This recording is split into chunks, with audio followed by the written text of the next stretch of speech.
హోరాహోరీ పోరు నెలకొంది. ఈసారి కేరళం ఎన్నికలు గతంలో కంటే మరింత రసవత్తరంగా సాగనున్నాయి. అందుకే కేరళలోని ప్రతి ఒక్క ఓటు తమకు కీలకమే అని ప్రధాన పార్టీలు భావిస్తున్నాయి. గల్ఫ్ ఓటర్లు సైతం ఎన్నికల్లో అనేక మంది అభ్యర్థుల గెలుపోవటంలను నిర్ణయించనున్న నేపథ్యంలో వారి కోసం ఏకంగా ముస్లిం లీగ్, కాంగ్రెస్ పార్టీలు చార్టర్డ్ విమానాలు బుక్ చేస్తూ ఉండటం కేరళం రాజకీయాల్లో హాట్ టాపిక్ గా మారింది.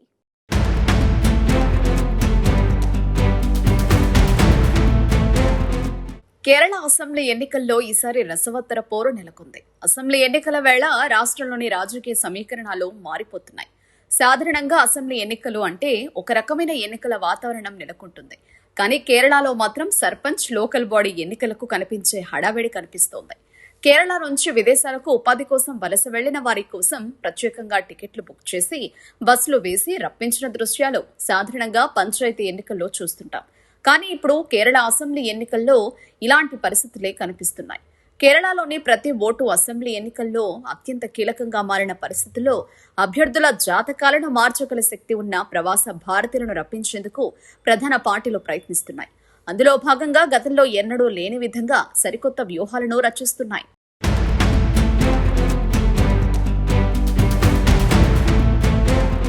కేరళ అసెంబ్లీ ఎన్నికల నాటికి గల్ఫ్ దేశాల్లో ఉపాధి పొందుతున్న ఓటర్లను రాష్ట్రానికి రప్పించేందుకు ప్రత్యేకంగా చార్టర్డ్ ఫ్లైట్స్ ఏర్పాటు చేసే దిశగా రాజకీయ పార్టీలు అడుగులు వేస్తున్నాయి. కేరళ అసెంబ్లీ ఎన్నికల ఓటర్ల జాబితా ప్రకారం రాష్ట్రంలో మొత్తం 2.69 కోట్ల మంది ఓటర్లుండగా అందులో 2.23 లక్షల మంది ప్రవాస ఓటర్లున్నారు. సంఖ్యాపరంగా ప్రవాస ఓటర్ల సంఖ్య తక్కువగా అనిపించినా హోరాహోరీగా సాగే పోరులో మాత్రం వేరే ఓట్లే కీలకం కానున్నాయి. గత అసెంబ్లీ ఎన్నికల గణాంకాలను పరిశీలిస్తే కేరళలోని అనేక నియోజకవర్గాల్లో గెలుపోటముల మధ్య వ్యత్యాసం చాలా స్వల్పంగా ఉంది. అటువంటి నియోజకవర్గాల్లో విదేశాల నుంచి వచ్చే వేల ఓట్లు అభ్యర్థుల భవిష్యత్తును తలక్రిందులు చేస్తారనడంలో సందేహం లేదు.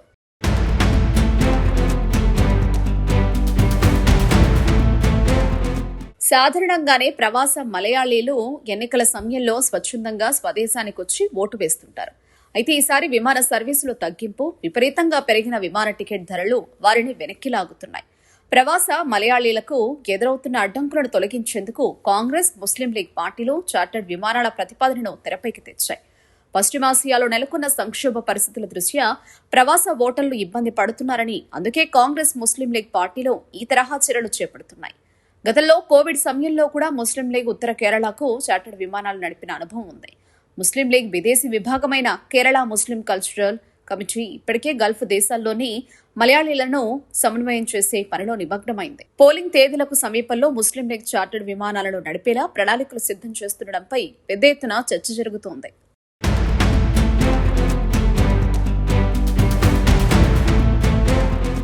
ప్రవాస మలయాళీల కోసం ముస్లిం లీగ్ మాత్రమే కాదు, కేరళ కాంగ్రెస్ కూడా చార్టర్డ్ విమానాలను ఏర్పాటు చేసే ఆలోచనలో ఉంది. అయితే ఈ సదుపాయం కేవలం అధిక విమాన ఖర్చులను భరించలేని కార్మిక వర్గ ఓటర్ల కోసమేనని తెలుస్తోంది. నిజానికి ప్రవాస ఓటర్ల ప్రభావం కేరళ అంతటా ఉన్నప్పటికీ మలబార్ ప్రాంతంలో మరింత ఎక్కువగా ఉంది. కోజికోడ్లో 57,679 మంది ఎన్ఆర్ఐలు ఉన్నారు. కన్నూరులో 52,163 మంది, మలప్పురంలో 39,501 మంది ఎన్ఆర్ఐలు ఉన్నారు. ఈ 3 జిల్లాల్లోనే అత్యధిక సంఖ్యలో ఓటర్ల విదేశాల్లో ఉన్నారు. వీరంతా ఓటు వేసేందుకు రాగలిగితే ఎన్నికల ఫలితాలు ఖచ్చితంగా మారే అవకాశం ఉందని రాజకీయ విశ్లేషకులు భావిస్తున్నారు. అందుకే రాజకీయ పార్టీలు తమ క్యాడర్ను గల్ఫ్ దేశాల్లో ఉత్సాహపరుస్తూ వారిని స్వదేశానికి పంపేలా ప్రోత్సహిస్తున్నాయి. అదే సమయంలో వారి కోసం చార్టర్డ్ విమానాలకు ప్రణాళికలు సిద్ధం చేస్తుండటంతో వాటిని నడపడం అంత సులభమైన విషయం కాదనే అభిప్రాయాలు వినిపిస్తున్నాయి. ఇప్పటికే విమానయాన సంస్థలు ఒక కండిషన్ పెట్టాయి. గల్ఫ్ దేశాల ప్రభుత్వాల నుంచి అవసరమైన అనుమతులు పొందితేనే విమానాలు నడపడం సాధ్యమవుతుందని విమానయాన సంస్థలు కండిషన్లు పెట్టడంతో పాటు పశ్చిమాసియాలో నెలకొన్న ఉద్రిక్తతలు కూడా ఈ విమానాల ప్రాణాలపై తీవ్ర ప్రభావం చూపే అవకాశం కనిపిస్తుంది.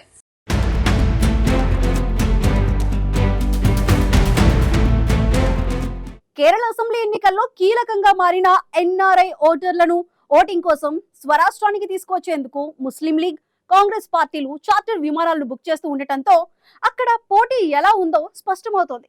అయితే చార్టర్డ్ విమానాలను ప్రస్తుత పరిస్థితుల్లో నడపటం అంత సులువు కాదు. ఇలాంటి పరిస్థితుల్లో కూడా చార్టర్డ్ విమానాలను నడిపేందుకు పార్టీలు ప్రయత్నిస్తూ ఉండటంతో ఇప్పుడు కేరళంలో దీని గురించే పెద్ద ఎత్తున చర్చ జరుగుతోంది.